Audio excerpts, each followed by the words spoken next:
안녕하세요, 미스테릭입니다. 오늘 타볼 차량은 현대의 디올류 산타페입니다. 나온 지 벌써 1년이 다 돼가는 차라서 신차 느낌은 별로 안 나는 차이기는 한데, 어쨌든 이제 지금 시점에 한번 타보게 돼가지고 뭐 타보는 김에 영상을 좀 찍어보게 됐고요. 이 차량을 조금 타본 지가 이틀째인데, 영상을 촬영하는 동안 나오는 평가 외에도 기존에 조금 타던 그런 것까지도 포함해서 평가를 내릴 예정입니다. 그리고 지금 카메라가 좀 바뀌었어요. 제 기존에 촬영하던 게 이제 뭐 고프로 7에서 이제 오즈모 액션 5로 바뀌었는데, 기존 마이크가 조금 호환이 좀 안 되는 것 같아가지고 막 이상하게 소리가 좀 튀고, 그래서 기본 마이크를 사용 중입니다.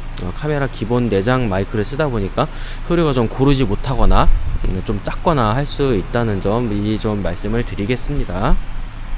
제가 지난번 차량을 촬영할 때가 벌써 3개월이 조금 됐나봐요. 그때만 해도 막 날이 아직까지도 한참 덥고 뭐 벌레도 엄청 많고 그랬는데, 이제는 벌레는 고사하고 너무 추워서 걱정입니다. 벌써 시간이 이렇게 갔네요. 지금 차량 산타페 MX5죠. 원래 기존까지 산타페는 1세대부터 시작해서 뭐 SM, CM, DM, TM 이런 이름들을 사용해 왔었는데, 이번에 5세대 들어서 아예 현대차 그룹 자체에서 차량들의 코드네임을 싹 다 개편을 하면서 이번에는 MX5라는 코드네임이 붙었습니다. 5세대라는 뜻이죠, 사실. 이거 디자인 자체도 좀 많이 바뀌었어요. 기존의 산타페들이 뭐 그렇게 엄청 네모네모한 디자인을 가진 차들은 별로 없었거든요. 1세대부터 시작해가지고 오히려 좀 둥글둥글한 그런 이미지를 많이 가지고 있었는데, 오히려 이번에 가장 최근작에서는 많이 네모네모한 박시한 디자인을 조금 채용을 했습니다.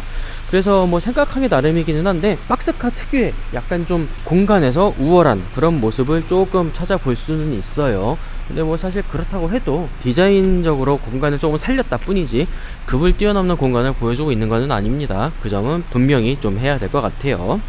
차가 디자인이 많이 바뀌어서 보자면 전면부부터 H자를 되게 많이 썼어요. 지금 깜빡깜빡하고 있는 요 깜빡이부터 해가지고 H자가 좀 연상이 되는 그런 디자인을 보이고 있는데, 깜빡이가 안 켜져 있고 헤드라이트가 안 들어와 있다면은 DRL이 이 모양으로 들어옵니다. 근데 이제 이게 디자인이 상당히 뭐 현대 쪽에서는 자기네들이 현대니까 H자로 만들었겠다고 했겠는데, 우리는 이 로고랑 비슷한 로고를 이미 쓰고 있던 기업을 좀 알고 있죠. 어떤 도시락 업체가 많이 떠오르는 그런 모습입니다. 사실 저는 그 도시락 업체도 도시락 업체인데 스포츠웨어 브랜드도 떠오르고 그러더라고요. 그렇고, 이 범퍼 하단부 쪽도 여기도 이제 이렇게 이어져 있는 게 약간 좀 H자처럼 보이는 그런 느낌이 좀 있죠. 그런 거를 좀 많이 사용하려고 하고 있는 모습입니다. 옆면부를 보면은 약간 뭔가 좀 SUV보다는 미니밴에 가깝지 않나 싶을 정도의 형상을 좀 보이고 있어요. 물론 그래도 형상이 그렇다는 거지 실제로는 SUV의 모습을 보이고 있기도 하고, 다만 이제 옆에서 보면 뭔가 좀 허전한 느낌이 있는데 지붕에 루프렉이 없죠. 이 차가 가장 아랫등급, 소위 말하는 깡통급이라는 거를 보여주는 그런 모습입니다. 한 단계만 올라가도 바로 루프렉이 들어가기 때문에 가장 아랫등급이라는 걸 알 수가 있고요. 그래서 지금 휠 타이어도 18인치 휠이 들어가 있어요. 18인치 타이어는 넥센의 로디안 GTX SUV 타이어로서는 그냥 무난무난한 그런 타이어입니다. 막 엄청 좋은 것도 아니고 그렇다고 막 나쁜 것도 아니고 그냥저냥 괜찮은 그런 타이어예요. 사이즈는 235의 6018, 이것조차도 많이 익숙한, 많이 볼 수 있는 그런 타이어 사이즈를 좀 채용을 하고 있습니다. 그리고 이 부분도 원래는 무슨 뭐 손잡이 같은 게 나온다 그랬는데, 이게 뭐 얘는 안 되네요. 현재 이 차량에서 가장 많은 호불호가 갈리는 뒤태인데요. 저도 사실 이게 그렇게 정감 가는 디자인은 아니기는 합니다. 일단은 방향지 시등이 하단부에 들어오는 것부터 좀 마음에는 안 드는데, 이거는 뭐 요즘 차들이 이런 차들이 꽤 있어가지고 뭐 뭐라 할 거는 안 되는 것 같아요. 다만 이제 오히려 또 최신 차들은 이게 위로 올라가는 경향이 또 조금 보이는 것 같은데, 이제 소렌토라든지 아니면 그 카니발 KA4가 한번 페이스리프트 하면서 오히려 위로 올라갔죠. 그런 모습을 보이고 있는데, 이 차는 여전히 아래에 위치하고 있는 걸 볼 수 있고요. 이게 양옆에 있는 요 빨간색 등이 생김새가 좀 많이 많습니다. 전면부는 차라리 이게 간격이 좀 좁아가지고 그냥 뭐 H자로 보였다면은 얘는 이게 너무 길죠. 그래서 어떤 사람은 뭐 아령이라고도 하고, 어떤 사람은 그냥 뭐 개벽다구라고도 하고, 여튼 뭐 그런 모습을 좀 많이 보이고 있는 그런 뒷모습을 볼 수 있습니다. 굉장히 좀 네모네모한 편인데 약간 좀 사다리꼴이죠. 또 차라리 그냥 아예 일직선으로 내려왔거나 한 방향으로만 커졌거나 그러면은 좀 더 나았을 것 같은데, 이게 커지다 작아지다 그런 느낌이어가지고 약간 좀 이상해 보이기도 합니다. 솔직히 얘기하면 저는 그렇게 호감 가는 디자인은 아니기는 해요. 운전석 쪽을 먼저 좀 보자면요, 도어 캐치는 사실 뭐 특별할 건 없습니다. 그냥 요즘 많이 보이는 현대차의 유리 쪽 레이아웃 같은 모습을 보여주고 있고요. 이 도어 포켓이 좀 좁은데 좀 길어요. 그래서 휴대폰 같은 거는 좀 큰 사이즈 휴대폰도 충분히 들어갈 만한 그런 사이즈를 보이고 있고요. 제가 지금 폴드 4를 케이스를 씌우고 쓰고 있는데 그것도 접은 상태로는 다 들어갑니다. 깔끔하게 들어가지고요. 하단부에는 이제 뭐 무통 들어가는 공간 하나랑 이게 좀 좁은 공간이라서 뭐 차 매뉴얼 같은 것도 뭐 안 들어가게 생기긴 했어요. 앞쪽으로 조금만 더 파고 뭐 이쪽 공간을 좀 더 만들어주는 게 좋지 않았을까 그런 생각이 좀 들기는 하는데 이런 식으로 되어 있습니다. 뒤쪽에는 이제 뭐 불이 들어오지는 않는데 반사판 리플렉터 하나 달려 있고요. 페달에 오르간 페달 달려 있습니다. 브레이크 페달은 뭐 당연히 서스펜디드고 엑셀 페달만 오르간 페달 적용이 되어 있고요. 운전석 시트는 기본으로 전동 시트입니다. 기본으로 전동 시트에 럼버 서포트까지 잘 들어 있고요. 요즘 이제 현대차들이 LED 헤드램프로 바뀌기 시작하면서 오히려 예전에 들어가던 오토 레벨링을 많이 뺐어요. 그래서 여기도 지금 수동 레벨링 장치가 있고 뭐 트렁크 개폐 버튼이랑 ESP 끄는 거, 이제 현대차에서는 BDC라고 얘기하거든요. 차체 자사 제어 장치 버튼도 이쪽에 있고 이 PB도 지금 여기 달려 있어요. 근데 가끔씩 이제 뭐 소위 뭐 급발진이라 그러죠. 실제로는 뭐 페달 5조작이 뭐 99% 이상이긴 하지만 여튼 그런 사고가 발생했을 때 뭐 당황할 때 이거를 땡기면은 쓴다는 얘기도 많이 해요. 근데 이제 사실 위치가 여기 있으면은 주행 중에 이거를 땡기는 좀 쉽지 않을 것 같기는 합니다. 이거 텔레스코픽도 다 되는데 이게 지금 수동식 텔레스코픽이네요. 이것도 뭐 낮은 옵션이라서 그런 거겠죠. 핸들 생김새는 요즘 그랜저도 그렇고 산타페도 그렇고 비슷한 형상의 핸들 디자인을 좀 쓰고 있고요. 시트도 뭐 그닥 엄청 편하거나 엄청 불편하거나 뭐 그런 거는 아니고요. 굉장히 그냥 무난무난한 그런 시트로 되어 있습니다. 인조 가죽이고요. 여기도 뭔가 뭐 H자 같은 그런 형상을 좀 만들어 놨죠. 되게 뭐 별거 아니에요. 그냥 패턴 디자인 같은 수준이고요. 조수석입니다. 조수석도 이쪽 레이아웃은 그냥 거의 동일합니다. 완전히 똑같고요. 대신에 이제 여기는 잠금 버튼, 열림 버튼 같은 게 같이 달려있네요. 요즘 차들 이게 조수석만 해도 이게 안 달리는 차들이 간간히 있죠. 얘는 잘 달려있고요. 아랫부분 공간도 그냥 똑같습니다. 뭐 특별할 거 없고 리플렉터 달려있고, 항상 그랬듯이 이제 조수석은 뒤로 끝까지 밀린 상태고요. 요즘 차가 의뢰도 그렇듯이 이제 뭐 경차도 그렇지만은 조수석 의자는 뒤로 끝까지 밀면 뭐 공간이 부족하다는 느낌이 드는 적은 거의 없습니다. 이 차도 매한가지예요. 여전히 넓은 공간 좀 보여주고 있고요. 조수석 쪽이 이래저래 수납 공간이 조금씩은 있어요. 이게 지금 요것도 콘솔 박스거든요. 아니 글로브 박스거든요. 요 안쪽에도 이제 공간이 조금 있고, 요 하단부 요것도 이제 이게 진짜 글로브 박스죠. 그리고 이제 이게 추가로 된 위쪽 글로브 박스 공간이고, 요 사이에도 심지어 뭔가 공간이 하나 있어요. 휴대폰 같은 거는 충분히 들어가도 남을 그런 공간인데, 요만한 물티슈 있잖아요. 이런 것도 안 들어가더라고요. 높이가 좀 애매해요. 걸립니다 조금. 여기도 이게 들어가나? 여기도 들어는 가는데 뭔가 좀 시원하게는 안 들어가죠. 좀 걸리네요. 얘만 해도 좀 안 들어갑니다. 일반적인 여행용 물티슈 조그만한 거 그런 거는 들어갈 텐데 여기 저만한 물티슈만 해도 좀 안 들어가네요. 여튼 이런 공간, 수납 공간으로 있는 거 굉장히 좋아 보이고요. 이제 여기에 지금 조금 검은색으로 이렇게 되어 있거든요. 여기 막혀 있는 부분이 있는데, 이거는 아마 빌트인 캠이 들어가면은 여기에 메모리 카드가 들어갈 거예요. 수납 공간이 이렇게 있고, 가운데 공간은 뭐 이건 아까 나중에 또 다시 보겠지만은 이런 식으로 좀 되어 있습니다. 그리고 하단부 여기도 지금 공간이죠. 이게 기어봉이 빠지면서, 기어봉이나 기어 레버 같은 게 빠지면서 이쪽 하단부도 공간을 좀 쓸 수가 있게 됐어요. 그래서 여기도 지금 공간이 있고, 저기 시거잭 12V 파워 아울렛이 하나 들어있죠. 네, 여기 12V 파워 아울렛, 소위 시거잭이라고 말하는 게 하나 달려 있습니다. 아래쪽에 있어요. 그 외에는 뭐 그렇게 특별한 건 없습니다. 이거 썬바이저 보면은 이것도 지금 수동식이거든요. 켰다 껐다 물리 레버 방식이에요. 이거를 켜진 상태로 닫으면 이게 때려가지고 꺼지게 되는 이런 방식입니다. 사실 뭐 저는 이런 방식이 더 좋다고 생각을 하는데 뭐가 답인지는 모르겠어요. 릴레이식을 좋아하는 분들도 많고 그래가지고 이렇게 되어 있습니다. 뭐 실내 재질은 그냥 일반적인 그런 재질로 되어 있어요. 뒷좌석으로 와보면요, 운전석이랑 비슷하게 도어 포켓 자체는 길고 얇은 그런 모습을 좀 보이고 있고요. 외선 시트 3단으로 켜주고 꺼주고 하게 됩니다. 1, 2, 3, 1, 2, 3 오프, 1, 2, 3 오프, 이런 식으로 3단으로 되어 있고요. 전자석 파워 업투 업다운이에요. 이것도 한 번만 누르면 쭉 내렸다, 한 번만 당기면 또 쭉 올라왔다, 그런 방식으로 되어 있고, 컵홀더가 여기가 뭐 큰 컵이 들어갈 공간은 아닌데 어쨌든 일반적인 사이즈 2개는 들어갈 만한 컵홀더가 있고요. 하단부에도 이제 바틀 같은 거, 텀블러라든가 그런 거 넣을 수 있는 공간 하나가 되어 있습니다. 뭐 하단부 도어 포켓 같은 건 따로 없고요. 이것만 되어 있고, 여기 보시면은 지금 뒷좌석은 뭐 거의 당연하지만은 수동입니다. 수동인데 이게 리클라이닝이 꽤 큰 폭으로 돼요. 보시면은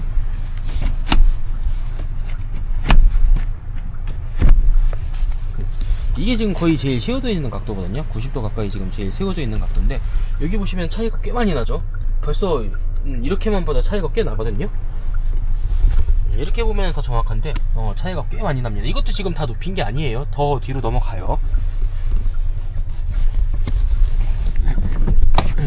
이게 지금 다 넘어간 상태인데 이만큼 지금 차이가 납니다. 리클라이닝 각도가 꽤 좀 큰 폭으로 되는 편이에요.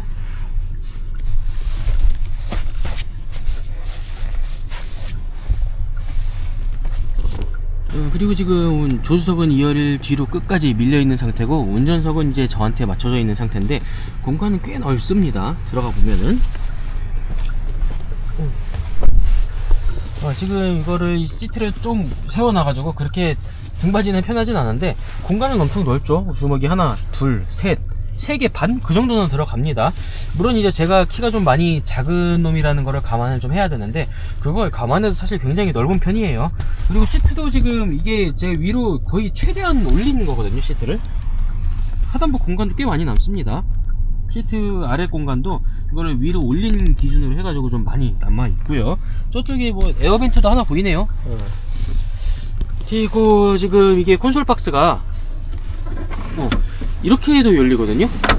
이게 진짜 재밌는 게, 콘솔 박스가 저는 이런 발상을 했다는 게 정말 대단하다고 느껴지는데, 이게 지금 앞쪽 콘솔 박스 하단부랑 연결이 된 거거든요. 이게 뭐 앞뒤로 열리는 거 지금 유명했잖아요. 이게 뭐 뻑뻑하게 열리는 단점은 있는데 시원시원하게 탁 열리는 느낌은 아니고 되게 뻑뻑하게 올라갔다 내려갔다는 느낌이 조금 있어서 그거는 조금 아쉬운데, 지금 여기 보시면 요 공간 있죠. 콘솔 박스 공간도 뭐 그렇게 작은 거는 아닌데 이거를 들어 올리면 이 밑에 지금 요거 이 트레이, 이게 빠지고 들어가고 하는 겁니다.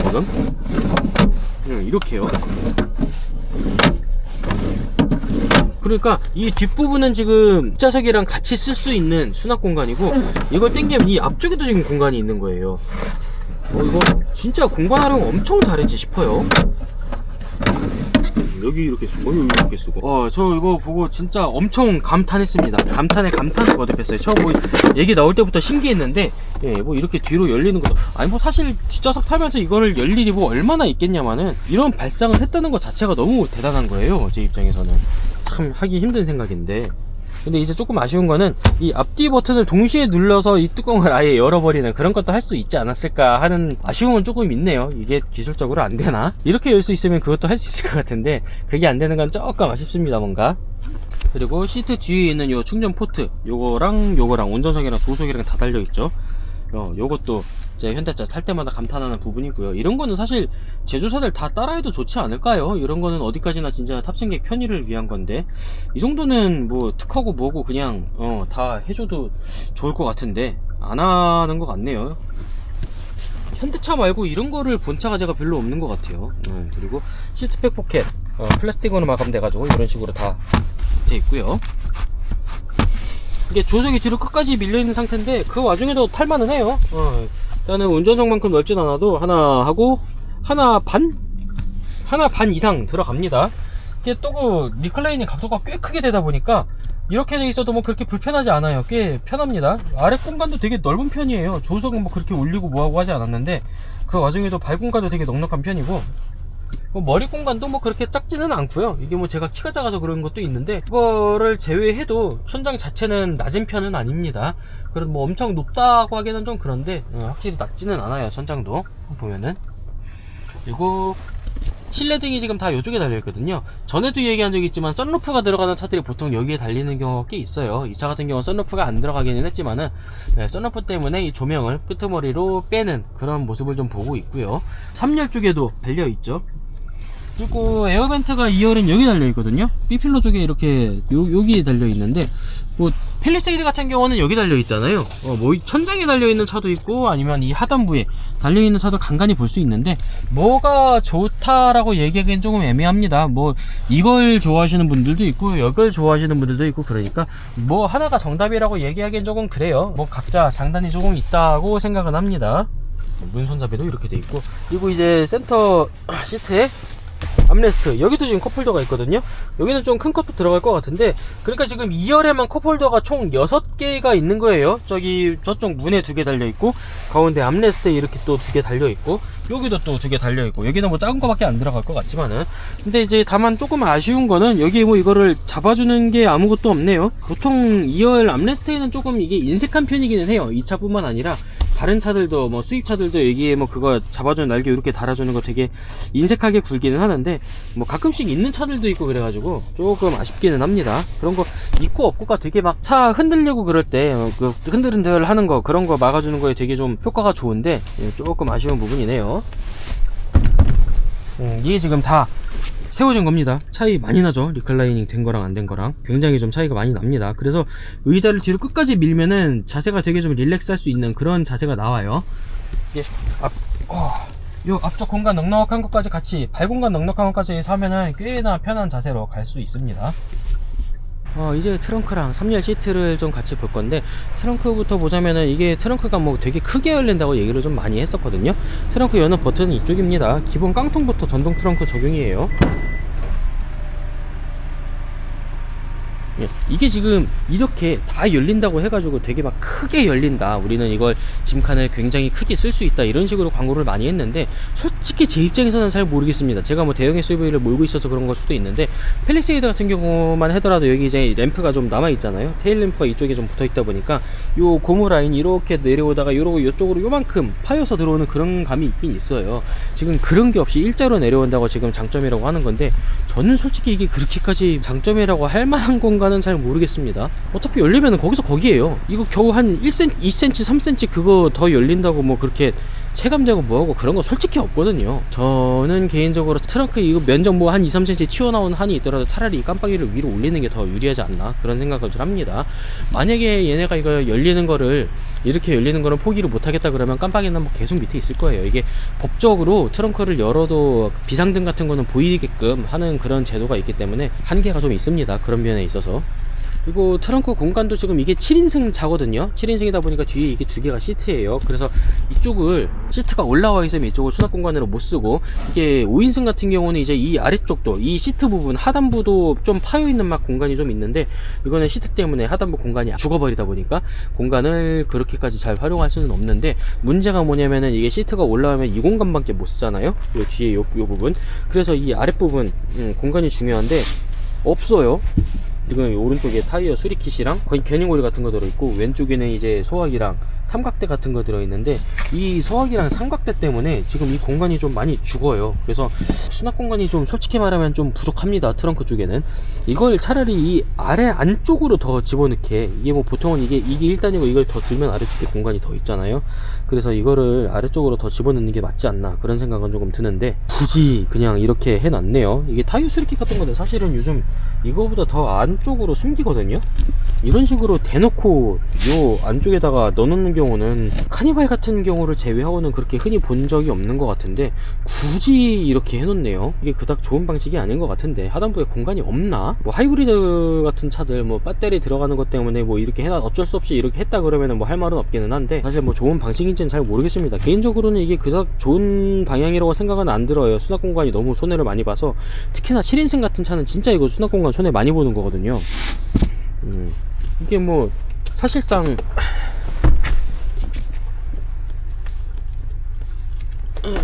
아이고 걸리네. 이게 심지어 2열 시트가 뒤로 끝까지 가 있으면은 올라오지도 않네요. 3열 시트가 앞으로 조금은 당겨야 돼요. 3열 시트가 이렇게 올라오거든요. 이러면 수납 공간이 이거밖에 없다는 소리예요.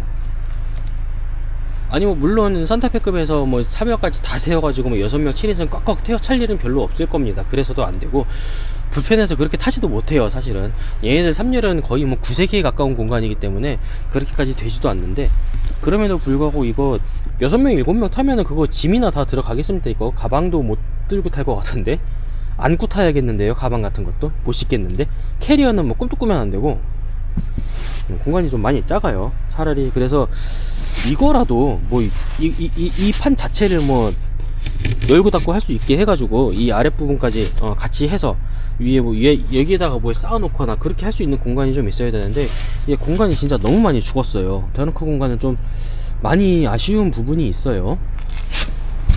무슨 뭐 차 트렁크 막 공간이 크다 뭐 어쩌고저쩌고 뭐 난리친 거에 비하면 저는 솔직히 굉장히 실망스럽습니다. 트렁크 공간은. 어쨌든 그렇고, 일단은 3열 시트가 있다는 거는 여기에 뭐 사람이 앉을 수는 있다는 얘기잖아요. 그리고 뭐 실제로 2열 공간을 조금만 양보하면, 2열 엄청 넓잖아요. 그래서 2열 공간을 조금만 양보를 하면은 3열도 이제 충분히 사람이 탈 만한 공간이 나오기는 하거든요. 일단 한번 직접 타보면은 3열로 넘어가는 방법은 간단합니다. 지금 이게 버튼이 2개가 있어요. 여기도 하나가 있고 여기도 하나가 있는데, 둘 중 아무거나만 눌러도 이렇게 앞으로 옵니다. 근데 이게 여기가 공간이 좀 좁아서 들어가기는 사실 굉장히 좀 옹졸하게 들어가야 돼요. 그래서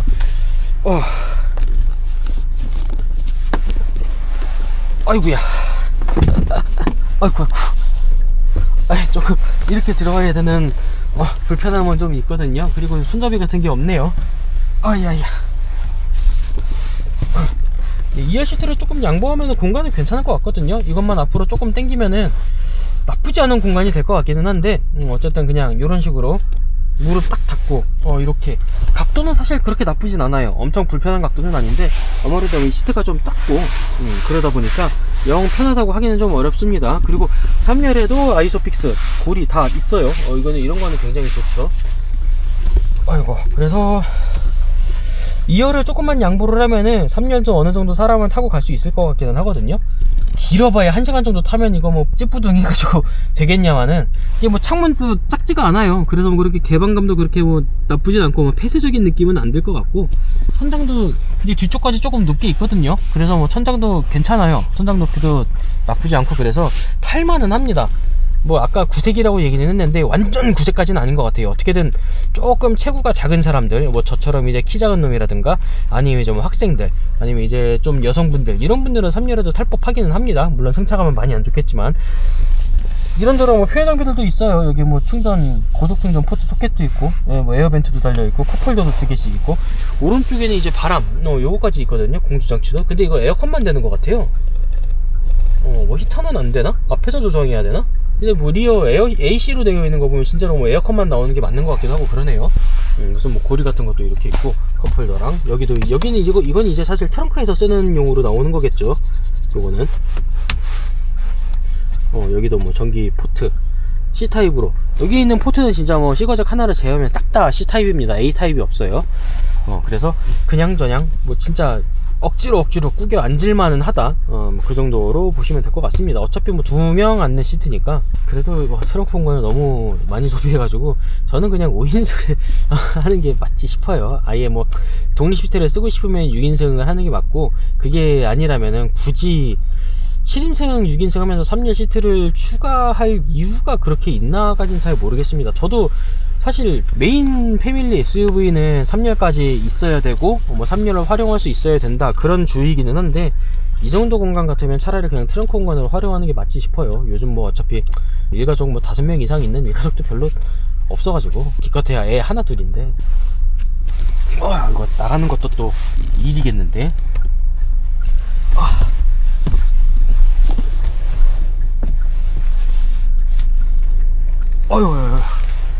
내리는 것도 일입니다.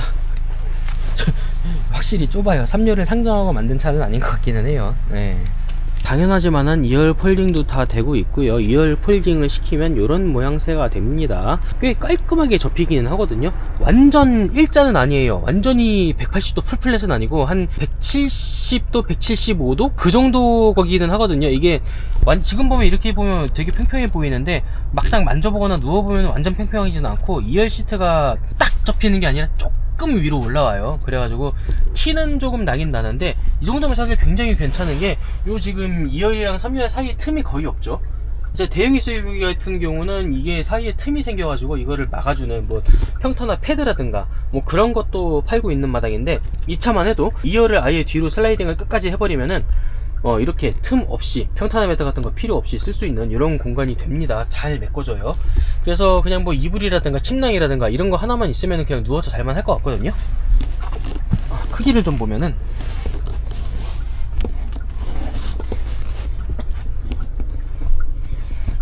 이렇게 들어와서 보면 좀 티가 납니다. 약간 좀 위로 올라와 있는 게 카메라상으로는 다 잡힐지 모르겠네요. 이게 눈으로 보면 보이거든요. 약간 올라와 있다는 게. 카메라는 좀 안 보일 것 같은데, 네, 어쨌든 지금 제가 머리가 지금 딱 여기 이 부분에 머리가 있거든요. 그 상태로 누우면은 발이 이렇게 돼요. 공간이 꽤 남습니다. 그러니까 제가 지금 키가 170이 채 안 되는 작은 놈인 거를 감안을 하면은 170대 초반 그리고 중반까지는 뭐 딱히 안 해도 누우실 수 있을 것 같아요. 그냥 이불 하나만 대충 펴놓으면은 충분히 누울 수 있을 것 같고, 만약에 조금 더 크신 분이라면은 1열 시트를 앞으로 쭉 당기고 이 사이에 요 안쪽에 에어 몰을 깔아 놓든지 아니면 1열 시트에 이렇게 걸어 가지고 바닥 만들게 하는 그런 게 있거든요. 그런 거를 깔아 가지고 쓰든지 하면은 충분히 될 것 같습니다. 특별히 뭐 평탄화 작업한다고 설칠 필요가 없을 것 같아요. 그냥 진짜 바닥에 좀 푹신푹신한 이불이라든가 그런 거 하나만 깔아 놓고 아니면 침낭 같은 거 그 속에 집어넣고 눕기만 하면 될 것 같습니다. 베개 같은 거 하나 놓고. 이게 누워 있으면 또 이게 각이 진 게 좀 느껴지기는 해요. 약간 올라와 있다는 게 느껴지고, 이게 되게 예민한 분들은 이거 가지고도 허리가 베길 수 있는데, 그렇게 치면은 사실 국산차에서는 팰리세이드 밖에 답이 없습니다. 팰리세이드만 제가 알기로는 현대기아차 중에서 유일하게 일자로 평평하게 펴지는 트렁크 공간을 좀 가지고 있어요. 2열이랑 3열 시트가 완전하게 풀플랫 폴딩이 되는 차는 팰리세이드 한 대밖에 없습니다. 지금까지도. 이것도 약간 올라와요. 이것마저도 배기고 힘들겠다 싶은 분들은 그냥 차박을 안 하시는 게 맞을 것 같습니다.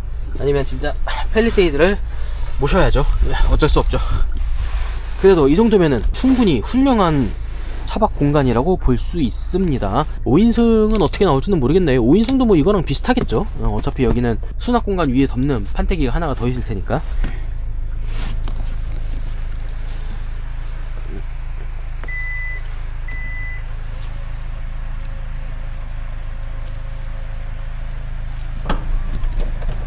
실내 계기판이랑 그런 것도 좀 보면요, 지금 디스플레이 이게 사실 그랜저 스타리아부터 시작해가지고 디지털 계기판이 이런 식으로 좀 바뀌었거든요.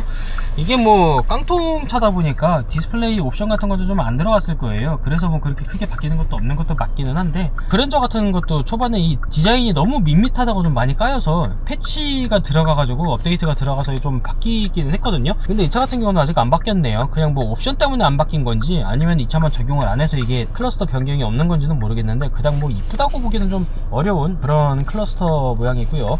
이거는 대신에 크기다, 이게 뭐 13인치인가 그렇죠. 13.2인치인가 2인치인가 하여튼 그 정도 크기로 굉장히 큰 센터 디스플레이 뭐 시원시원하게 나오고 있고요. 활용성도 뭐 되게 괜찮아요. 그리고 반응도 좋습니다. 터치 그냥 바로바로 부드럽게 잘 먹고 있을 거 다 있고 괜찮아요. 가운데는 참 좋게 돼 있고요. 기능도 어차피 다 거기서 거기입니다. 뭐 폼 프로젝션이랑 뭐 그런 거 다 되고 있고요. 이쪽은 아까 뭐 보셨으니까 이쪽만 점정적으로 보면 이게 칼럼식 기어 이렇게 돼 있죠. 이런 식으로 지금 칼럼이 이게 위아래로 이거를 막 움직이는 게 아니라 요 끝에 레버만, 그리고 누르면은 이제 피단 체결되는 그런 식으로 돼 있는데, 제가 이거 현대차 기어 쪽을 얘기를 할 때마다 하는 얘기인데 이게 이렇게 돌아가는 게 맞나 싶어요. 사실 이전에 이게 사실 팰리세이드 같은 거, 산타페도 그렇고 팰리세이드 그렇고 원래 버튼식 기어였잖아요. 이렇게 버튼이 이렇게 있었잖아요. 근데 제가 그게 되게 직관적이지 못하던 얘기를 좀 했었거든요. 실제로 이제 혼다 같은 데에서 만든 버튼 기어를 보면 되게 직관적으로 돼 있어요. 링컨 같은 경우는 애초에 아싸리 여기 뭐 피아노처럼 돼 있어가지고 뭐 만질 때 좀 불편은 해도 뭐 오조작할 그럴 만한 거는 아닌데, 얘네들은 안 보고 하면 확실히 좀 오조작할 여지가 좀 있긴 있거든요. 실제로 오조작하는 사람도 있고, 그래서 그거 싫다고 막 애프터용으로 막 기어봉을 만들어가지고 파는 것도 있더라고요. 보통 뭐 그런 식으로 개조를 하게끔. 그러다가 이제 하도 욕을 먹어서 그런지 몰라도 칼럼식으로 되게 빠르게 한 세대 만에 지금 바뀌었거든요. 근데 이것도 모르겠어요. 이게 돌아가는 게 맞나 싶어요. 저는 개인적으로 제네시스도 그렇고 기아차도 그렇고 다이얼 기어를 쓰거든요. 그 차들은, 그 차들도 이게 돌아는 가요. 돌아는 가는데 브레이크를 안 밟으면 체결이 안 된다 뿐이지 돌아는 가는데, 저는 사실 이게 돌아간다는 것 자체가 조금 이해가 안 되기는 합니다.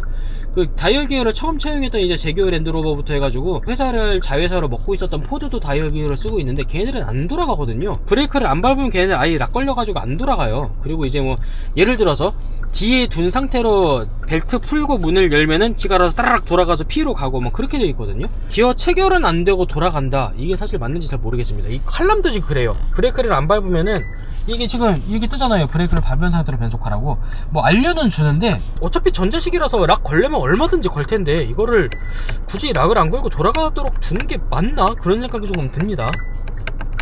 물론 뭐 중립으로 이게 지금 이렇게만 건들리면 그냥 중립으로 빠지는 거거든요. 그리고 이제 한 번 더 이 상태에서 이렇게 한 번 더 이렇게 돌아야만 이제 기어가 체결이 되는 방식이라서 어떻게 보면 이것도 안전장치라고 할 수는 있어요. 다이얼도 마찬가지입니다. 기아차 같은 경우도 이제 실적만 돌리면 그냥 N단으로 풀리기만 하고, 살짝 돌린 거에서 한 번 더 끝까지 돌려야 기아가 체결이 되거든요. 그것도 어떻게 보면 안전장치로 볼 수는 있기는 한데, 차라리 그냥 아싸리 안 돌아가는 게 낫지 않나, 그런 생각이 조금 들기는 합니다. 그래서 뭐 잡설이 좀 길어졌는데, 일단 컬럼식 기어 적용이 되어 있고요. 그리고 멀티펑션은 그냥 평범합니다. 뭐 기존에 보던 그런 멀티펑션에서 크게 벗어나지 않고요. 이쪽 보시면은 아래쪽에 이제 물리 버튼이 조금 있죠. 비상등 버튼도 뭐 대놓고 이렇게 잘 보이는 데에 자리 잡고 있고, 홈 버튼이랑 미디어 버튼, 뭐 맵 이런 거 넘어가는 버튼이나 트랙 같은 거 넘기고 뭐 즐겨찾기, 셋업 이런 버튼까지는 다 물리 버튼이에요. 뭐 튠업 같은 것도 물리 버튼이고, 요 오토, 에어컨 뭐 이런 거 공조장치, 오토 뭐 1단, 2단, 3단, 이것도 아마 빛 때문에 지금 나오나 모르겠는데 1단, 2단, 3단이 되거든요. 이런 식으로 이런 식으로 누르는 거나, 여기에 이제 싱크 모드 운전석이랑 맞추는 이런 거, 얘만 돌리면은 따로 싱크가 저절로 풀리고요. 눌러야 다시 적용이 되고, 이런 식으로 되는데, 이것까지 물리 버튼이고, 이 아래쪽 오토홀드, 드라이브 모드 이런 거는 뭐 다른 거고, 또 이 공조 장치가 하나부터 여기까지 다 터치예요. 지금 이 통풍 시트, 열선 시트도 다 터치고, 심지어 이게 불편한 게 뭐냐면, 보통 이게 3단으로 올렸을 때 한 번 더 누르면은 1단으로 다시 내려가고 막 그런 게 있는데, 이게 그게 없어요. 그냥 3단으로 올라가면 3단에서 끝입니다. 아래쪽을 눌러야 또 떨어져요. 그리고 아래쪽으로 내리면 통풍이 켜지기 시작하고, 물론 현대차 통풍 시트 엄청 시원하긴 합니다. 그리고 이제 다른 것도 진짜 싹 다 터치거든요. 그래가지고 저는 이거는 조금 별로네요. 하나부터 열까지 터치식인 거, 이거는 개인적으로 좀 많이 불편합니다, 저는. 그리고 오토홀드 버튼이랑 드라이브 모드는 뭐 그렇게 거창하게 있는 건 아니고요. 4륜차가 아니고 2륜차여가지고 에코, 노멀, 스포츠 이거밖에 없습니다. 밑에 뭐 마이 드라이브는 그냥 뭐 따로 지정을 해주는 거고, 보통은 노멀로 다니거나 아니면은 뭐 연비 운전한다고 하면 에코로 다니시겠죠. 그렇게 크게 의미는 없지만서도.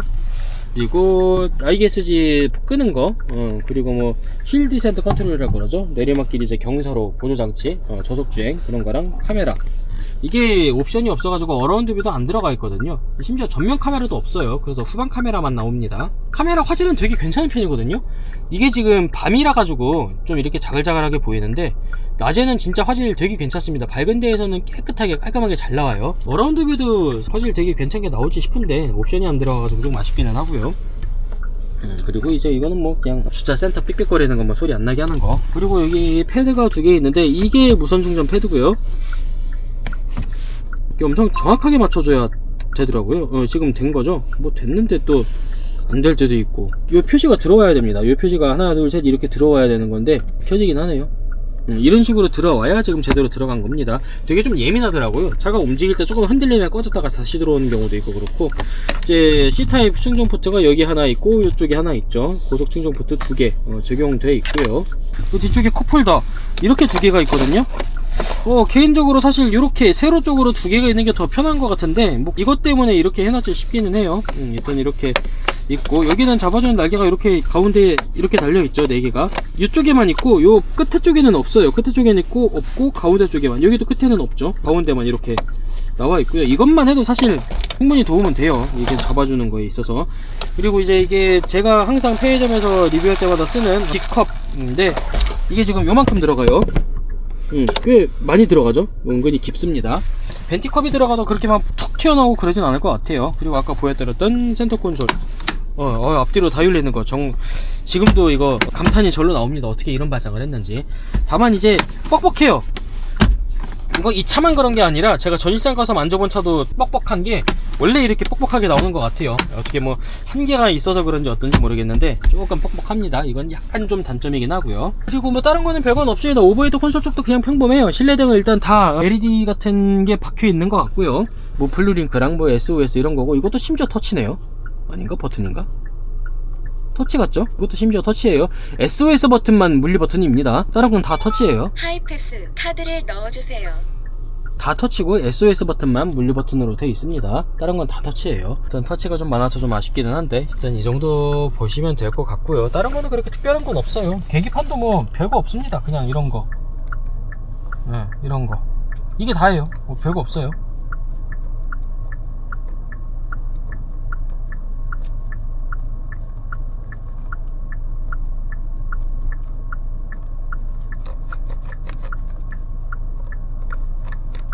심지어 뭐 넘어가는 것도 뭐가 없네요. 뭐 이만하면 그냥 다 본 것 같아요. 어차피 뭐 출시된 지 1년 된 차라 신선할 것도 없고, 사실 그리고 이제 이 차가 깡통이다 보니까 완전히 거의 뭐 풀옵션 가까운 차를 받아서 리뷰하는 뭐 대형 리뷰어들이라든가 그런 분들이랑은 좀 차이가 있을 거예요. 근데 어떻게 보면은 기본적인 차가 깡통이기 때문에 이런 쪽이 더 정보 전달에 있어서는 나을 수도 있다, 뭐 그렇게 생각을 좀 하기는 합니다. 이제 본격적으로 주행을 좀 해볼 건데요. 항상 그랬듯이 일단은 가속 테스트를 먼저 조금 해 보겠습니다. 스포츠 모드에 넣고요.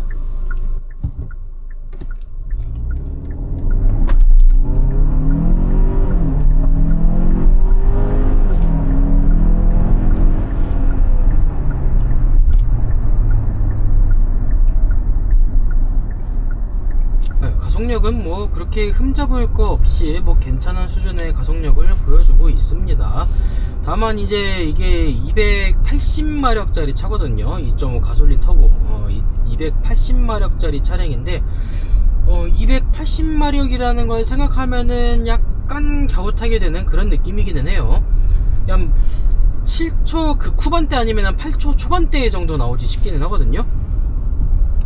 280마력에서 그 정도라 그러면은 좀 쉽기는 하죠. 이거보단 좀 더 빨라야 되지 않나 하는 느낌이 좀 들기는 합니다. 이게 제가 예전에 타봤던 차들 중에 이제 코나랑 익스플로러 같은 차가 되게 빠른 느낌이긴 했거든요. 실제로 빠르기도 했어요. 뭐 그렇게 느린 차도 아니었고 실제로 빠른 차기는 했는데 걔네들이랑은 약간 조금 다른 느낌입니다. 그리고 펀치력이 상당히 좋기는 하거든요. 좋긴 좋은데 이게 이륜차라 그런지 몰라도 조금 초반에 막 허둥거리는 느낌을 좀 지울 수는 없기는 해요.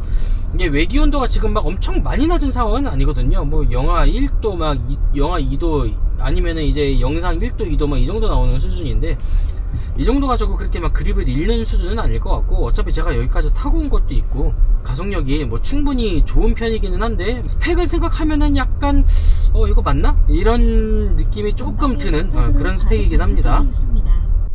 방지턱도 몇 개 좀 넘어 볼게요. 항상 가는 속도랑 똑같이 30km 정도로.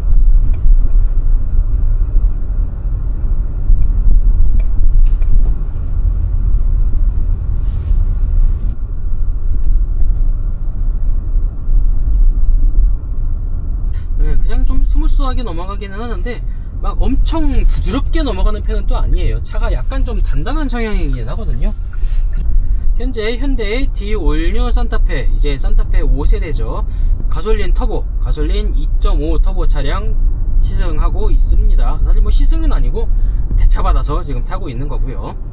25,000km가 조금 안 되는 차량입니다. 24,300 정도에 제가 받아가지고 조금 타서 지금 24,550km 뜨고 있고요.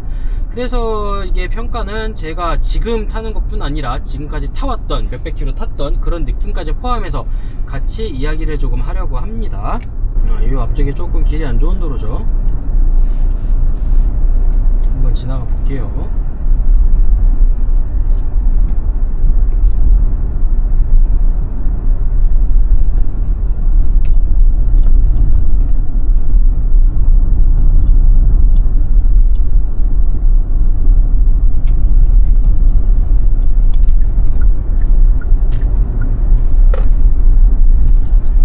충격 흡수 잘 되면서 조용하게 잘 넘어오는 느낌을 좀 주고 있어요. 이 정도면은 나름 훌륭합니다. 네, 현재 차량 뒤에 올릴 산타페 가솔린 터보 2.5 7인승 차량이고요. 차량 등급은 가장 낮은 등급인 익스클루시브에 이게 7인승도 옵션이라면은 7인승 포함, 그리고 추가 옵션은 동승석 전동 시트, 이거 진짜 하나만 들어간 거의 생 깡통 차에 가까운 그런 차량입니다. 어떻게 보면은 그래서 평가에 있어서는 더 담백하게 할 수 있을 것 같기도 해요. 가볍게 제원을 한번 먼저 살펴보자면요, 2.5 가솔린 터보 281마력이고요 변속기로는 8단 DCT, 습식 DCT죠. 듀얼 클러치 적용되어 있습니다. 이게 듀얼 클러치를 싫어하는 분들이 꽤 있는데 7단 건식 DCT를 쓸 때는 확실히 되게 별로기는 했거든요. 근데 이제 이게 8단 습식으로 넘어오면서 진짜 많이 좋아졌어요. 그래서 아무래도 뭐 DCT의 성향 자체는, 성격 자체는 여전히 남아있기는 한데, 그걸 제외하면은 8단 습식 DCT는 상당히 완성도가 높고 괜찮은 변속기라 가지고 굳이 막 선입견을 엄청 가지고 보시진 않아도 될 것 같아요. 그리고 아까도 보셨겠지만 타이어는 235에 60, 그리고 18인치 SUV로서는 상당히 흔한 타이어 사이즈를 사용을 하고 있고요. 연비 같은 경우에는 이제 5인승, 7인승이 조금 다르기는 한데, 어쨌거나 이게 이륜 차량 기준으로 해서요, 도심 연비 9.3km, 고속 연비 12.9km 해서 복합 연비 10.6km 나오고 있습니다. 차량 전장은 4.8m가 조금 넘어요. 4.830mm고 전폭이 1900, 그리고 이제 전고가 1720, 키가 조금 큰 편입니다. 그리고 휠베이스가 2815mm, 뭐 전륜 기반 차 치고는 뭐 나름 꽤 큰 편이기는 해요. 그것도 이제 뭐 SUV 치고는 정도로 보시면 될 것 같습니다. 이 2.5 가솔린 터보 엔진이 제 지난번에 탔었던 그 GV80에 들어가는 엔진이랑 비슷하거든요. 거의 뭐 똑같다고 봐도 되는데, 이게 GV80 같은 경우는 후륜 기반이다 보니까 아무래도 한계치가 더 높아서 304마력 그대로 나온 거고, 산타페 같은 경우는 이제 전륜차다 보니까, 전륜차의 경우는 뭐 미션도 미션인데, 이제 전륜차 특유의 한계 때문에 보통 300마력 이상 세팅을 거의 못 하거든요. 그래서 이제 280마력으로 약간 좀 디튠이 돼서 들어간 그런 모델입니다. 소렌토도 마찬가지예요. 소렌토도 281마력 조금 디튠된 엔진 그대로 들어갑니다. 지금 터널에 들어와 있는데, 터널인 거를 감안해도 소음이 그렇게 크지는 않아요. 기본적으로 1열에 뭐 이중 접합 유리가 적용이 되어 있거든요. 그래서 풍절음 같은 거는 방음 대책이 상당히 잘 되어 있습니다.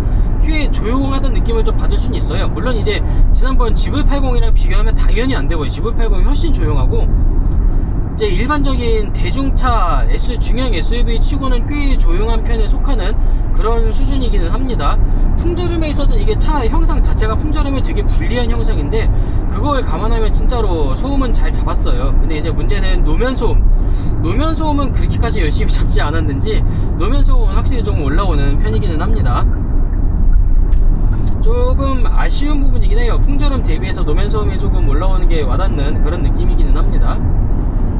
기본적으로 방음 대책이 꽤 잘 된 편이라서 그런지 저 RPM, 그러니까 뭐 이제 항속 기어 같은 거를 주로 쓰고 막 많이 안 밟고 이렇게 가면은 정말 꽤 조용하게 갈 수 있거든요. 노면 소음만 아니면은 진짜 꽤 조용하게 갈 수 있는데, 약간 좀 RPM을 올려서 쓰는 타입이신 분들은 이게 엔진음이 안 들어오는 편은 아니에요. 엔진음이 꽤 크게 들어오는 편인데, 솔직히 얘기해서 사실 엔진 음색도 그렇게 좋은 음색은 아닙니다. 4기통 가솔린 치고도 그닥 좋은 음색은 아니에요. 그래서 엔진음이 막 뚫고 들어오기 시작하면은 약간 좀 불쾌한 소음이랑, 문제가 진동이 조금 들어와요. RPM이 2000만 넘어가도 진동이 살짝씩 들어오면서, RPM이 3000을 넘어가기 시작하면 진동이 꽤 많이 들어오고 소리도 좀 꽤 커지거든요.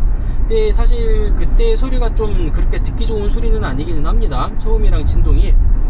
저 RPM에서는 굉장히 억제가 잘 되어 있고 굉장히 부드럽고 기분 좋은 그런 드라이빙이기는 한데, RPM이 막 3000 올라가고 2000 넘게 올라가고 그러면은 갑자기 진동이 조금 생기기 시작하고 소음도 확 들어오기 시작하면서 조금 불쾌할 수가 있는 그런 소음이 좀 들어오기 시작해요. 헤드라이트가 옵션이 안 들어가가지고 완전 깡통이잖아요. 그래서 이게 한 단계만 올라가도 저게 들어가는데, 프로젝션 타입 LED 램프가 들어가는데 완전 깡통 등급이다 보니까 MFR 방식, 반사판 방식 LED 헤드램프가 적용이 됐어요. 그래서 어쨌든 LED 램프니까 막 어둡지는 않고 막 밝기는 한데, 이게 사실 색온도가 높지 막 그렇게 엄청 밝다라는 느낌은 사실 좀 못 받기는 하거든요. 그리고 아니고 상향등이 들어와도 막 오 상향등 뭐 이런 느낌은 아니고 아 상향등 뭐 이런 느낌이에요. 막 확 밝아지는 느낌은 아니고 상향등이 켜지긴 했구나 이런 느낌이기는 한데 프로젝션이랑 반사판 방식이랑 이렇게 좀 차이가 많이 나네요. 이게 프로젝션은 꽤 밝은 느낌이 들던데 반사판 방식은 확실히 조금 어둡기는 합니다. 깡통차임에도 불구하고 기본적으로 주행보조 옵션이 꽤 많이 들어가 있거든요. 뭐 축구강 감지 센서라든지 스마트 크루즈가 달려 있거든요. HDA 1이 들어가 있습니다. 꽤 잘 잡아줘요. 뭐 고속도로에서는 더 잘 잡아주겠지만은 이게 HDA 적용이 안 되는 일반 도로에서도 차선 같은 거 상당히 잘 잡아주는 모습을 좀 볼 수가 있어요. 막 엄청 불안하게 그렇게 잡지는 않아요. 캐스퍼 일렉트릭하고는 느낌이 좀 확 다릅니다. 캐스퍼 일렉은 솔직히 뭔가 좀 불안불안한 느낌이 많이 드는데 얘는 그래도 꽤 잘 잡아주는 편이에요. 기본적으로 깡통 옵션임에도 꽤 풍부한 옵션이 들어가 있네요. 스마트 크루즈는 썩 괜찮습니다. 전체적으로 승차감이 부드러운 면보다는 단단한 쪽에 좀 더 가깝습니다. 이제 예전처럼 막 딱딱한 그런 느낌은 아니기는 한데 TM은 확실히 엄청 딱딱한 편인 SUV였죠. 팰리세이드 초기형도 그렇고 그거에 비하면 상당히 많이 부드러워졌어요. 많이 부드럽기는 한데 그래도 굳이 따지자면은 소프트랑 하드 쪽에 따지면 하드 쪽으로 좀 더 치우친 그런 세팅이긴 하거든요. 제가 이거 또 이 얘기를 안 할 수가 없는데 소렌토 MQ4의 초기형 모델 서스펜션 세팅이 정말 굉장히 좋았다고 생각을 해요.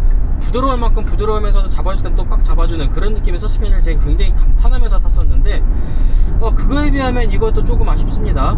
이것보단 조금 더 소프트한 게 좋지 않았나 하는 생각이 좀 들어요. 반직턱 넘어갈 때도 그렇고요. 뭐 스무스하게 넘어는 가는데 마지막에 좀 단단해가지고 좀 쿵 하고 떨어지는 느낌이 없지 않아 있거든요. 초기형 소렌토는 그런 것도 되게 막 부드럽게 잘 넘어가가지고 제가 이야 하면서 탔었는데 얘는 그 정도까지는 아니네요. 뭐 소렌토도 사실 페이스리프트를 한번 해가지고 또 세팅이 어떻게 바뀌었을지는 모르겠습니다. 근데 약간 좀 아쉬운 감이 좀 없지 않아 있어요. 기본적으로 이거는 격한 드라이빙을 하는 차는 절대 아니고 그냥 뭐 패밀리카로서 가족들이랑 적당히 타고 다니는 그런 차에 더 가까운데 좀 더 소프트하게 세팅하는 편이 좋지 않았을까 하는 아쉬움이 조금 많이 남기는 하네요. 이 사실 이 차만 그런 건지 아니면은 이 DCT 달린 차가 다 비슷한지는 모르겠는데 그러니까 이제 달리다가 신호를 받아가지고 멈추기 전 한 10km, 20km대에서 멈출 때 그리고 이제 그때 천천히 출발해서 10km, 20km대를 지나갈 때 이때 뭔가 되게 좀 불쾌한 진동 같은 게 좀 훅 들어오는 느낌이 좀 있어요. 근데 이제 진짜로 이게 DCT 특성인지 아니면 이 차만 그런지 제가 확신이 안 서가지고 뭐라 못하겠는데 여튼 그쪽 구간 완전 저속 출발 및 정차할 때 이때 뭔가 좀 부르릉하는 그런 진동이 조금 확 들어오는 느낌이 좀 있습니다. 요즘 차들 성향이 좀 많이 그렇긴 한데 이 차도 오토홀드가 걸리면은 ISG를 굉장히 적극적으로 쓰는 편이에요. 그래서 이제 뭐 연료도 조금 아끼고 진동도 뭐 가솔린 차라 가지고 진동이 그렇게 심하진 않지만 그 와중에 생기는 약간의 진동도 좀 더 억제하고 그런 느낌이 좀 있거든요. 그리고 이제 뭐 시동이 꺼지고 켜질 때 이질감도 막 그렇게 심하진 않아요. 그냥 뭐 한번 싹 하고 꺼졌다가 또 한 번 또 탁 하고 켜졌다가 이런 느낌이라 엄청 거슬리고 그러진 않습니다. 물론 이것조차도 거슬려가지고 ISG를 아예 끄고 타시는 분들도 많기는 한데 굳이 저는 이 정도는 뭐 감안할 수 있지 않나 그런 생각이 조금 들어요. 예전 초기형 ISG 모델들처럼 막 구랑 막 이런 느낌은 아니거든요. 뭐 굉장히 좀 부드럽게 그냥 톡 꺼지고 막 쏙 하고 켜지고 그런 느낌이에요. 뭐 전기차까지는 절대 아니지만은 그래서 이 정도면은 그냥 ISG 써도 되지 않을까 그런 느낌이 좀 듭니다. 눈 예보가 없으니까 눈발이 조금 날리네요. 이러면 또 뭔가 조금 쫄리죠. 타이어가 일반 GTX라서 아까 보셨지만 로디안 GTX 일반 4계절 타이어라서 이런 날씨에는 약간 쫄리네요. 물론 이제 눈이 오기 시작하는 와중이라 쌓이거나 그런 건 없어서 괜찮을 것 같기는 한데 저는 제 차에도 윈터 타이어를 끼워놓고 이제 집사람 차랑 아버지 차에도 싹 다 제가 하도 난리바가지를 쳐가지고 올해도 타이어를 바꿔둔 사람이라 조금 쫄리긴 합니다.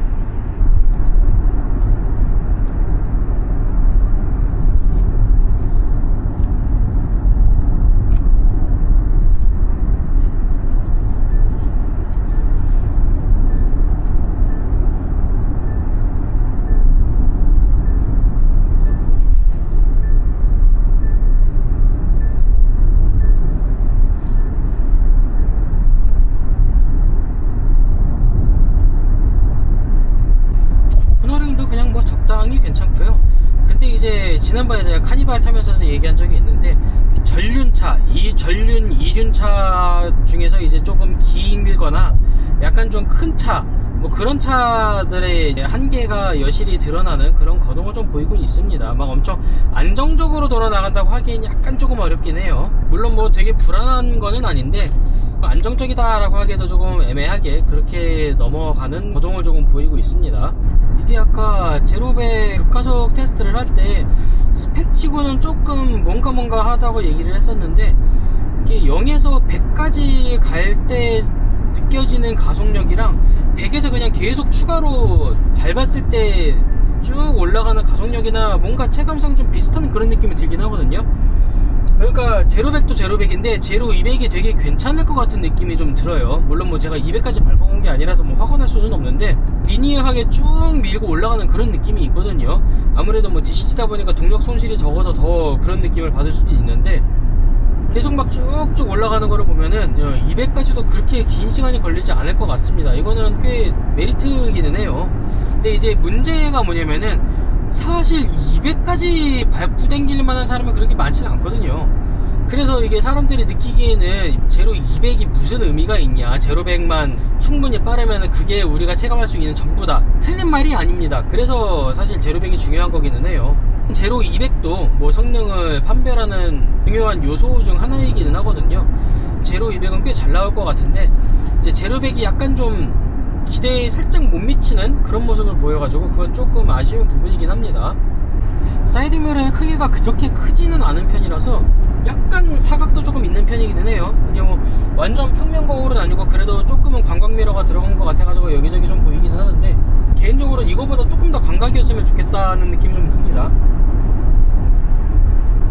룸미러 같은 경우도 이거는 옵션이 없는데, 이게 디지털 룸미러가 들어가는 옵션이 또 있어요.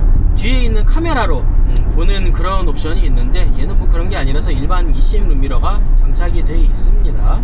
차 가격을 좀 볼까요? 이게 지금 깡통 차잖아요. 그러니까 뭐 다른 거는 보지 말고 그냥 이 차만 두고 보자면은, 기본적으로 이제 익스클루시브 가격이 3,546만원인데 7인승으로 옵션으로 두고 보자면 이게 7인승이 69만원이거든요 그러니까 지금 이게 차값만 3,615만원이에요 여기에 시트, 동승석 전동 시트 하나 들어갔다 그랬잖아요. 이거 뭐 비싼 거는 아니고 20만원인가 그래요. 그러니까 3,615만원에 20만원 플러스해서 3,635만원, 뭐 3,640, 3,650만원이 조금 안되는 금액이죠. 3,635만원 정확하게는 그렇게 나오는 가격인데, 가격 대비 옵션 사양 들어있는 게 진짜 엄청 많이 들어있거든요. 아까도 얘기했지만 기본적으로 스마트 크루즈 들어있죠. 뭐 축구방 감지 센서 같은 거 들어있죠. 아쉬운 거는 뭐 어라운드 뷰 같은 거 없는 거랑, 뭐 요즘 HUD 같은 거 따지는 분들 굉장히 많던데 HUD 같은 거 안 들어가 있고 뭐 그런 거는 조금 아쉬운 부분이다. 사실 이건 옵션 추가하면 되는 부분이에요. 그래서 뭐 한 4천만원 5천만원 만들면 뭐 다 들어가는 건데, 지금 딱 2차만 놓고 보고 있는 거잖아요. 그러니까 3,635만원에 스마트 크루즈 들어가 있는 거, 이것만 놓고 보면 사실 가성비는 굉장히 괜찮은 편이죠. 이게 저만 하는 얘기가 아니라 소위 차쟁이들도 그런 얘기 많이 해요. 지금 국산차 중에서 가장 우주 최강 가성비는 산타페 하이브리드 깡통이라고. 하이브리드는 4천만원이 조금 넘네요. 4,031만원 이렇게 나오고 있는데, 지금 가솔린 2.5 타보만 해도 이 정도 옵션이면 괜찮은데, 하이브리드는 옵션이 더 들어가면 더 들어가지 덜 들어가진 않았을 거란 말이에요.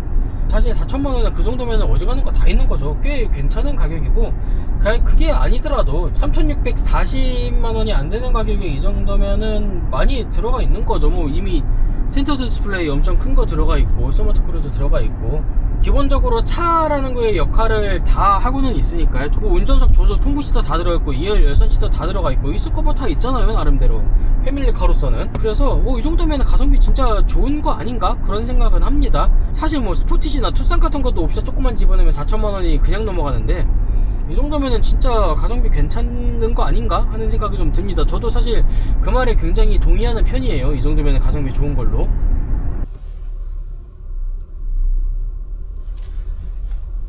야간이라 노이즈가 좀 끼긴 하는데, 그래도 후방 카메라 화질은 꽤 좋은 편에 속해요.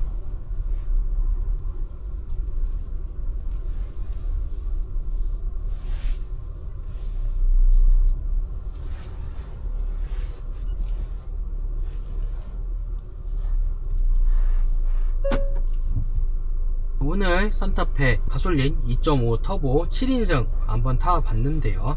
일단은 제가 뭐 이거를 한 2, 3일 타면서 한 300km, 200km 그 정도를 탔는데, 그거를 포함해서 좀 전체적인 평가를 조금 해보자면은 약간 좀 아쉬운 부분이 없지는 않지만은 이 정도면 충분히, 특히나 이제 가격적인 면을 생각해보면은 가성비는 굉장히 훌륭한 편에 속하고 패밀리카로서 그렇게 뭐 손색 없는 괜찮은 차로 보입니다. 공간적인 면에서 일단은 확실히 메리트가 조금 있기는 있고요. 박스카 형태다 보니까, 박스카는 아니지만 박스카 형태처럼 만들어진 차죠.